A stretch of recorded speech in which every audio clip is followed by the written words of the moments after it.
हमारा दिया है निम्नलिखित प्रश्न में दी गई श्रृंखला श्रेणी में प्रश्नवाचक चिन्ह के स्थान पर संख्या ज्ञात करें। हमारे पास यहाँ पर संख्या श्रेणी दी गई है 3, 8, 11, 19, 30, 49 और एक प्रश्नवाचक चिन्ह। तो यहीं पर संख्या यानी कि प्रश्नवाचक चिन्ह के स्थान पर कौन सी संख्या भरी जाएगी यही हमें ज्ञात करना है। तो सबसे पहले आपको पता है कि जब भी श्रृंखला का प्रश्न हमें सोल्व करना होता है तो वहाँ पर उसका पैटर्न पता करना है कि जैसे ये श्रृंखला किस टाइप की चल रही है। अगर हम यहाँ पर बात करते हैं तो यहाँ पर बना है 3 से 8 यानी कि +5 हुआ है। उसके बाद 8 से 11 यानी कि यहाँ पर 3 प्लस हुआ है। आगे देखेंगे तो यहाँ पर 8 प्लस हुआ है यानी कि हम इसका अंतर देखते हैं तो अंतर कभी बढ़ रहा है कभी घट रहा है। तो हम क्या कर सकते हैं, देखिए एक तरीका है, इस संख्या को हम 2-2 जोड़े में भी सोल्व कर सकते हैं। जैसे अगर हम 3 और 8 को जोड़ेंगे तो कितना हो जाएगी 11। ठीक है, याद रखना 3 और 8 को जोड़ा तो कितना हुआ 11।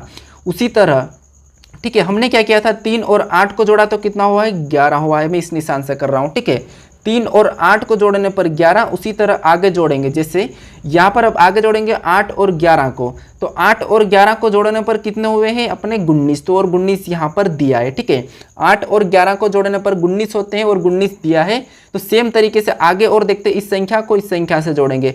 अब 11 और 19 को जोड़ेंगे तो 11 और 19 को जोड़ने पर कितने होते हैं 30 और 30 यहाँ पर दिया है। उसके बाद आगे और किसको जोड़ेंगे, जैसे 19 और 30 को जोड़ेंगे तो 19 और 30 को जोड़ने पर कितने होते हैं 49 और 49 भी यहाँ पर दिया है। ठीक है, तो उसी तरह हम भी क्या करेंगे आगे और जोड़ेंगे इन दो संख्या को। तो जैसे 30 और 49 को जोड़ेंगे तो हमारे कितने हो जाएंगे टोटली यहाँ पर 79। ठीक है, कितने हो जाएंगे 79। यानी कि जो प्रश्नवाचक चिन्ह दिया है यहाँ पर कौन सी संख्या आ जाएगी 79 आ जाएगी। यानी कि 79 ऑप्शन में देखेंगे तो हमारे ऑप्शन दूसरे में दिया है तो ऑप्शन दूसरा वाला सही जवाब होगा। इंपॉर्टेंट टाइप है, नोट कर लीजिएगा। ठीक है, तो हमारा प्रश्नवाचक चिन्ह के स्थान पर 79 होगा यानी कि ऑप्शन दूसरा वाला सही होगा। चलिए बढ़ते हम क्वेश्चन नंबर 27 पे। क्वेश्चन नंबर 27 दिया है, यदि किसी सांकेतिक भाषा में गिव को 5137 और बेट को 924 लिखा है तो गेट को उसी भाषा में कैसे लिखा जाएगा। ठीक है, प्रश्न कहा है कि गिव को 5137 बेट को 924 गेट का पूछा है। ठीक है, तो हम क्या करेंगे, सबसे पहले हमने कोडिंग डिकोडिंग के प्रश्न में क्या करते हैं, जो लेटर रहता है उसे अंक में दिया हुआ रहता है तो हम क्या करते हैं उन लेटर को अंकों में कन्वर्ट करते हैं। लेकिन हमारे पास यहाँ पर उदाहरण के तौर पर 2-2 अंक है। जैसे इसने गिव का यहाँ पर लिखा है 5137 और बेट का ये लिखा है, यानी कि कहीं ना कहीं जो गेट के लेटर है ये यहीं पे मिल रहे हैं। जैसे अगर इस प्रश्न को देखेंगे तो इसने क्या लिखा है कि इसने लिखा है गेट को 5 लिखा है। ठीक है, तो यानी कि जी। ठीक है, इसने जी को क्या लिखा है 5 लिखा है तो हम भी जी को 5 लिख सकते हैं। ठीक है, इसी की तरह सेम इसी की तरह हम भी लिख रहे हैं। उसके बाद इसने ए को लिखा है 2 तो हम भी यहाँ पर ए को क्या लिख सकते हैं 2, तो यहाँ पर लिखेंगे 2। उसके बाद इसने टी को लिखा है 4 तो हम भी टी को क्या लिख सकते हैं 4। उसके बाद इसने ई को क्या लिखा है तो ई को लिखा है इसने 7 तो हम भी ई को 7 लिख सकते हैं। ठीक है, अब दोस्तों हमने ऐसा लिखने पर क्या बना अपना, यहाँ पर बना है 5 2 4 7। ठीक है, क्या बना है 5 2 4 7। अब दोस्तों 52 से 43 ऑप्शन में देखेंगे तो ऑप्शन हमारा यहाँ पर पहला वाला हो जाएगा सही दोस्तों। ठीक है, जैसे इसने यहाँ पर गिव को 5137 लिखा था, बेट को 934 यानी कि 24 लिखा है, हमने वैसा ही गेट का लिखा है तो हमारा 52 से 43 यानी कि ऑप्शन पहला वाला सही होगा। अब दोस्तों आप हर किसी प्रश्नों को वीडियो को रोककर खुद से सोल्व करने का जरूर कोशिश करेगा। ठीक है, चलिए अब बढ़ते हैं हम क्वेश्चन नंबर यहाँ पर 28 की ओर। दोस्तों क्वेश्चन नंबर 28 दिया है, ए ने बी से कहा कि बी की माँ ए की माँ की सास है, बताइए कि ए की माँ बी की माँ की कौन है। ठीक है, जैसे प्रश्न जैसा कहा वैसे सोल्व करेंगे। मैंने हर मेरे प्रैक्टिस सेट में बताया है कि कैसे प्रश्नों को सोल्व करना। जैसे प्रश्न कहा कि ए ने कहा बी से, ठीक है, ए ने बी से कहा कि बी की माँ ए की माँ की सास है, यानी कि इस ए ने कहा, ठीक है, इस ए ने क्या कहा कि बी की माँ, मान लीजिए ये कौन है बी है और बी की माँ, ठीक है, ये कौन हो गई अपनी बी की माँ हो गई। ठीक है, ये अपनी बी की माँ हो गई। अब ए ने कहा कि बी की माँ ए की माँ की सास है, यानी कि ए की माँ कहाँ लिखेंगे अपन ऊपर, तो यहाँ पर किसकी माँ हो गई ए की माँ हो गई, और जो बी की माँ है वो किसकी ए की सास है, यानी कि इसकी सास है तो ये कहाँ हो जाएगी ऊपर लिखा जाएगी, तो ये ऊपर लिखिए। ठीक है, ये किसकी ए की माँ की सास है, ठीक है, ए की माँ की सास है।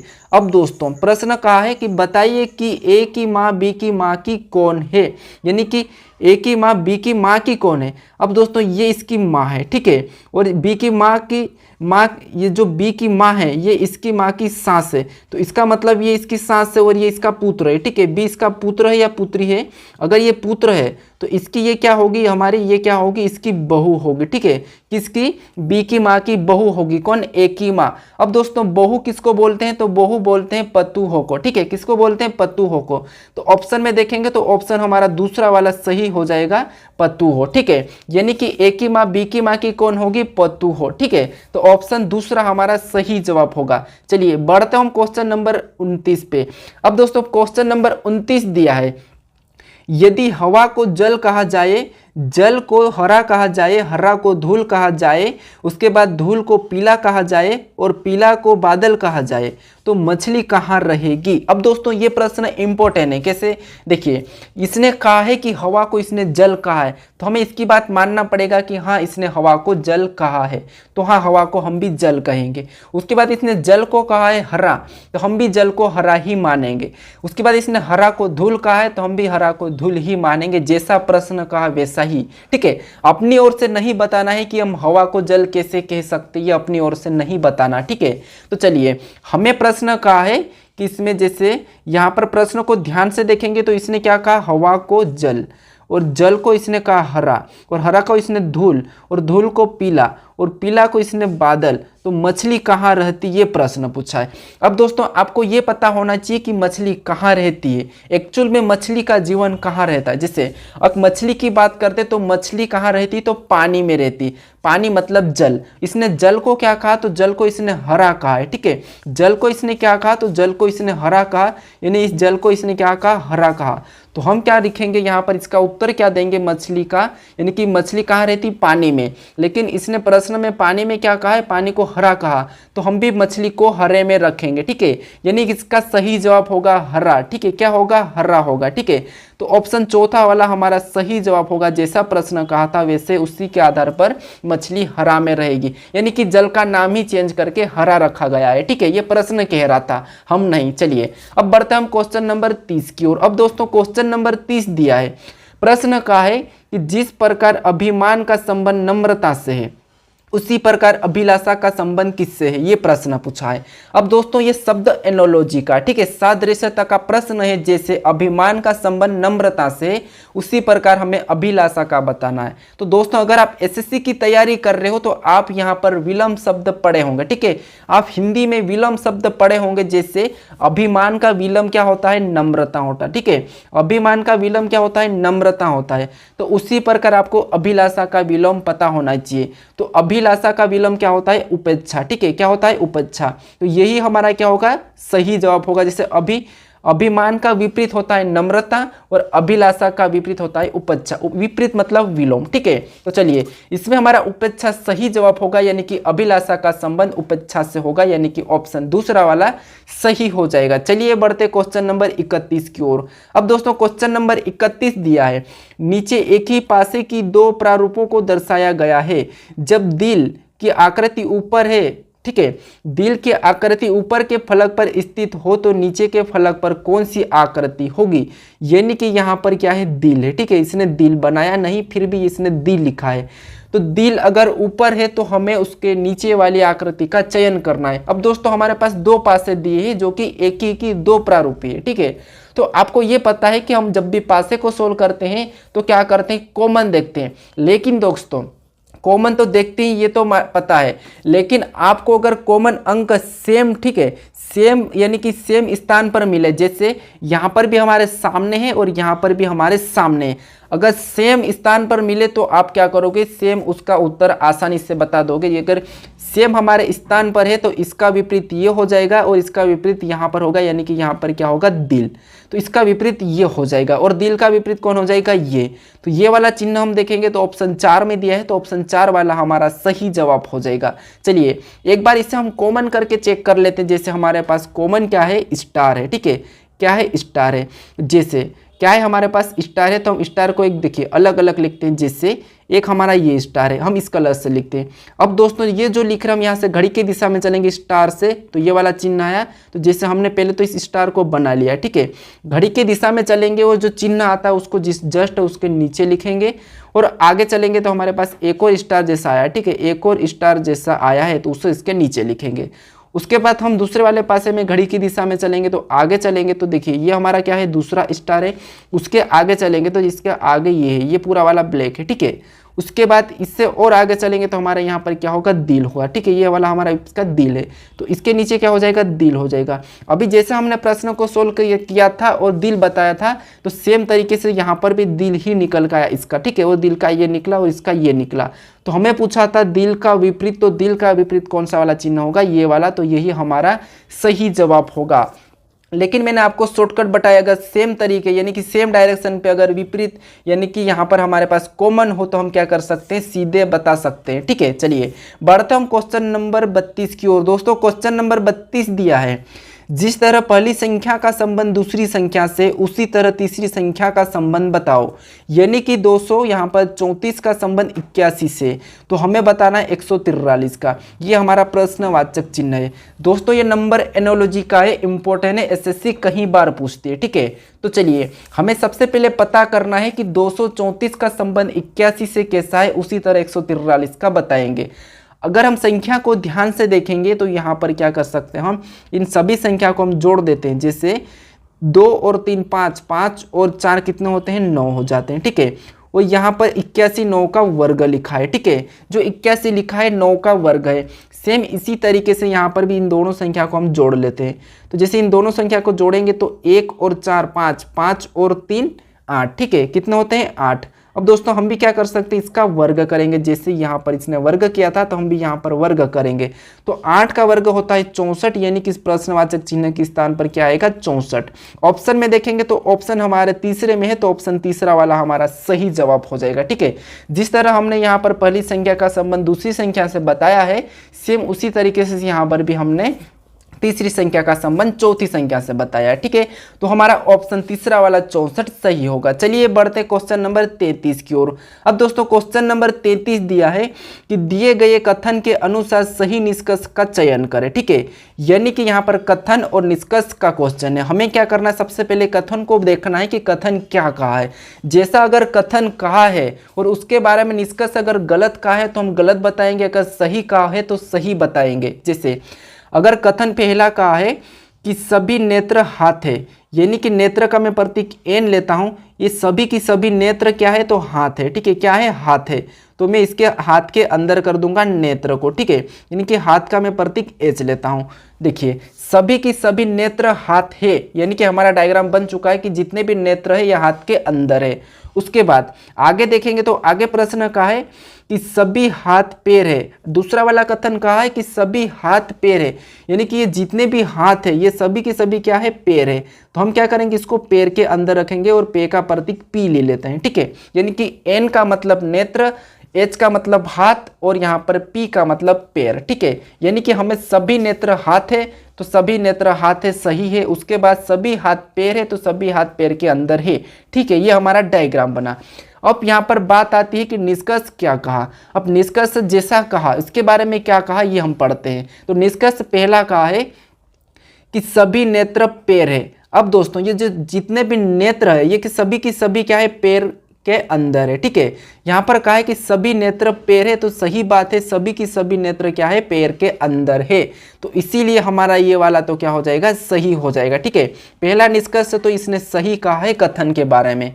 अब दूसरा पढ़ेंगे। दूसरा कहा है कि सभी पैर नेत्र है। अब दोस्तों सभी पैर नेत्र है, इसने कहा है कि सभी पैर नेत्र है। अब दोस्तों सभी नेत्र पैर है, यहाँ तक तो इसने सही कहा है, लेकिन सभी की सभी पैर नेत्र नहीं है, ठीक है। लेकिन इसने कहा है कि सभी पैर नेत्र है, तो यहाँ पर तो सभी पैर नेत्र नहीं है, तो इसीलिए हमारा ये वाला क्या होगा, गलत हो जाएगा, ठीक है। दूसरा निष्कर्ष इसने गलत कहा है तो इसीलिए पहला वाला सही हो जाएगा, यानी कि इसका हमारा सही जवाब होगा केवल एक तर्क संगत करता है, ठीक है। तो हमारा ऑप्शन पहला ही सही होगा, यानी कि केवल एक ही तर्क संगत करता है। चलिए बढ़ते हम क्वेश्चन नंबर 34 की ओर। दोस्तों क्वेश्चन नंबर 34 दिया है कि यदि नवंबर की पहली तारीख को सोमवार पड़ती है तो 25 नवंबर को कौन सा दिन होगा। यानी कि हमें दिया है कि यदि नवंबर की पहली तारीख को सोमवार पड़ती है तो यहाँ पर 25 नवंबर को कौन सा दिन होगा, यानी कि उसी महीने। तो हम क्या करेंगे, जैसे 1 तारीख को यानी कि 1 नवंबर को क्या पड़ता है, तो 1 नवंबर को पड़ता है सोमवार। ठीक है, क्या पड़ता है, सोमवार। इसने क्या कहा कि उसी महीने में 25 तारीख को यानी कि 25 नवंबर को कौन सा दिन होगा। जैसे यदि नवंबर की पहली तारीख सोमवार है तो नवंबर की 25वीं तारीख का पता करना हमें। तो अगर 1 तारीख को क्या है, सोमवार है, तो आपको ये पता है कि हर 7 दिन में वही दिन आता है। ठीक है, ये आपको पता होगा, हर 7 दिन में वही दिन रिपीट होता। तो हम क्या करेंगे, जैसे अगर 1 तारीख को क्या है, सोमवार है, ठीक है, 1 तारीख को हमारा क्या है, तो 1 तारीख को यहाँ पर सोमवार है। ठीक है, सोमवार को एस ले लेते हैं। अगर 1 तारीख को सोमवार है, उसमें 7 जोड़ेंगे तो क्या हो जाएंगे, 8। और 8 तारीख को भी क्या होगा, सोमवार। उसके बाद 8 में और 7 को जोड़ेंगे तो कितने हो जाएंगे, 15। यानी कि 15 तारीख को भी क्या होगा, सोमवार। उसके बाद 15 में और 7 जोड़ेंगे तो कितने हो जाएंगे, 22। और 22 तारीख को भी क्या होगा, सोमवार। अब दोस्तों हमने क्या किया, यहाँ पर +7, उसके बाद +7 और इसमें भी +7। ठीक है, इसको आप बिना पेन उठाए भी कर सकते हो। ठीक है, चलिए, क्या आपने +7 इसलिए किया है क्योंकि हफ्ते में हर 7 दिन में वही दिन आता है। ठीक है, तो अगर 1 तारीख को सोमवार है तो आप कैलेंडर में देख लेना, 8 तारीख को भी सोमवार ही होगा, 15 को भी सोमवार ही होगा और 22 को भी सोमवार ही होगा। हमें पूछा है कि 25 नवंबर को, तो आगे देखेंगे 22 के बाद होता है 23, उसके बाद है 24 और उसके बाद है 25। ठीक है, यानी कि अगर 22 को भी सोमवार है तो 23 को क्या होगा, मंगलवार। ठीक है, 23 को मंगलवार, उसके बाद जैसे 23 को तो मंगलवार, उसके बाद 24 को क्या होगा, बुधवार। ठीक है, क्या होगा, बुधवार। और यहाँ पर 25 को गुरुवार हो जाएगा। ठीक है, हमारा 25 को क्या हो जाएगा, गुरुवार हो जाएगा, यानी कि बृहस्पतिवार। अब दोस्तों हमारा 25 को गुरुवार होगा तो ऑप्शन हमारे दूसरे में दिया है, तो गुरुवार को बृहस्पतिवार भी बोलते हैं। ठीक है, चलिए, क्या था, 22 को क्या था, सोमवार, 23 को मंगलवार, 24 को बुधवार, 25 को गुरुवार होगा। ठीक है, तो हमारा बृहस्पतिवार यानी कि ऑप्शन दूसरा वाला सही जवाब हो जाएगा। चलिए बढ़ते क्वेश्चन नंबर 35 की ओर। अब दोस्तों क्वेश्चन नंबर 35 दिया है कि नीचे दी गई वेन आरेख में ऐसे, ठीक है, नीचे दी गई वेन आरेख में से कौन सी आरेख दिए गए 3 वर्गों के बीच संबंध को सही तौर पर प्रदर्शित करती है। ठीक है, यानी कि हमारे पास 3 संख्या, जैसे यहाँ पर दिया है न्यायाधीश, चोर, उसके बाद दिया है अपराधी, तो इन्हीं का वेन डायग्राम कैसा बनेगा, यही प्रश्न कह रहा है। ठीक है, यानी कि इसका सही निरूपित कौन सा वेन आरेख करता है। तो हम क्या करेंगे, सबसे पहले इनका आपस में शब्दों का संबंध पता करेंगे, जैसे न्यायाधीश क्या होता है, चोर क्या होता है और अपराधी क्या होती है। ठीक है, तो जैसे अगर बात करते हैं चोर की, तो चोर ही एक क्या होता है, अपराध होता है। ठीक है, तो जैसे ये हमारा डायग्राम बना, ये किसका हो जाएगा, तो ये हो जाएगा चोर का। अभी क्या हो गया, ये वाला छोटा डायग्राम हमारा चोर का। अब चोर किसके अंदर आते हैं, तो अपराधी के अंतर्गत आते हैं। ठीक है, जितने भी चोर होते हैं वो क्या होते हैं, अपराधी होते हैं। ठीक है, अपराधी, तो ये जितने भी चोर है किसके अंदर आ जाएंगे, अपराधी के अंदर। ठीक है, तो ये जो डायग्राम बना हमारा किसका बना है, अपराधी का। ठीक है, चोर मतलब ये सी, उसके बाद देखिए चोर का हमने क्या बनाया था, सी, ये चोर, उसके बाद हमने क्या बनाया डायग्राम, अपराधी का, तो मैं ए ले लेता हूँ। ठीक है, उसके बाद हम दूसरा देखेंगे तो यहाँ पर न्यायाधीश। अब दोस्तों न्यायाधीश का इनसे कुछ रिलेशन है क्या, नहीं, ना न्यायाधीश चोर होगा ना अपराधी होगा। ठीक है, तो न्यायाधीश का वेन डायग्राम कुछ दूर बनेगा। ठीक है, कुछ इस प्रकार का। तो ये डायग्राम किसका हो गया, न्यायाधीश का, यानी कि एन। अब दोस्तों ये हमारा न्यायाधीश का हुआ। अगर हम इस टाइप का डायग्राम चेक करेंगे तो हमारे पास डायग्राम किस में है, तो डायग्राम हमारा यहाँ पर है, हमारा इस टाइप का। ठीक है, क्या है, ये तो हमारे चोर है। ठीक है, और चोर, इसके बाद ये तो हमारे क्या थे, चोर है। ठीक है, ये हमारे क्या थे, चोर, ये हमारा चोर का डायग्राम। उसके बाद ये चोर जितने के जितने क्या होते हैं, अपराधी के अंतर्गत आते हैं। उसके बाद जो न्यायाधीश होते हैं वो अलग होते हैं। तो डायग्राम कुछ इस टाइप का बनेगा। तो इस टाइप का डायग्राम ऑप्शन में देखेंगे तो ऑप्शन हमारे दूसरे में दिया है, तो ऑप्शन दूसरा वाला हमारा सही जवाब हो जाएगा। ठीक है, क्या होगा, ऑप्शन दूसरा। चलिए बढ़ते क्वेश्चन नंबर 36 की ओर। दोस्तों क्वेश्चन नंबर 36 दिया है कि दिए गए त्रिभुज में प्रश्नवाचक चिन्ह के स्थान पर संख्या ज्ञात करें। हमारे पास 1 2 3 त्रिभुज किस दी है। ठीक है, यानी कि यहाँ पर जो प्रश्नवाचक चिन्ह दिया है यहाँ पर कौन सी संख्या भरी जाएगी, ये प्रश्न पूछा है। तो दोस्तों आज के लिए इतना ही। दोस्तों इस प्रश्न का मुझे कमेंट करें कि सही जवाब कौन सा होगा। आपके पास चारों ऑप्शन है कि इसका सही जवाब कौन सा है, ये मुझे कमेंट करें और लिखे कि क्वेश्चन नंबर 36 का ये जवाब सही है। ये लिखकर मुझे कमेंट करके इसका सही जवाब, और इसका सही जवाब जानेंगे हम इसके अगले वीडियो में। अगर दोस्तों आप चैनल को सब्सक्राइब नहीं किया तो चैनल को सब्सक्राइब जरूर कर लीजिएगा।